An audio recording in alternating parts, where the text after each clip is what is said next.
And we have some breaking news just coming in. Let's go straight to that.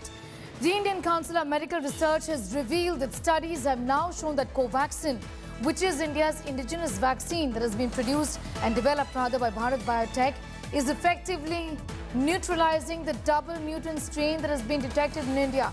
This comes as a huge relief given the fact that the double mutant strain is the dominant strain in India right now.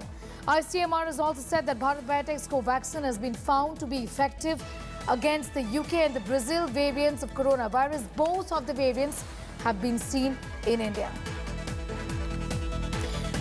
It's a huge development given the fact that the Indian Council of Medical Research has now said that they are sure about the fact that Covaxin is in fact effective against the double mutant.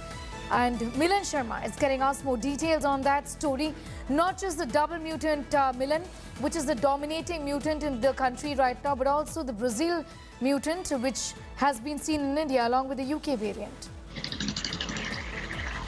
Well, Sneha, this is something that the ICMR claims at this point, that they've been able to neutralize, or the Covaxin vaccine made by Bharat Biotech is helping neutralize the UK variant as well as the double mutant strain that has been found in the country.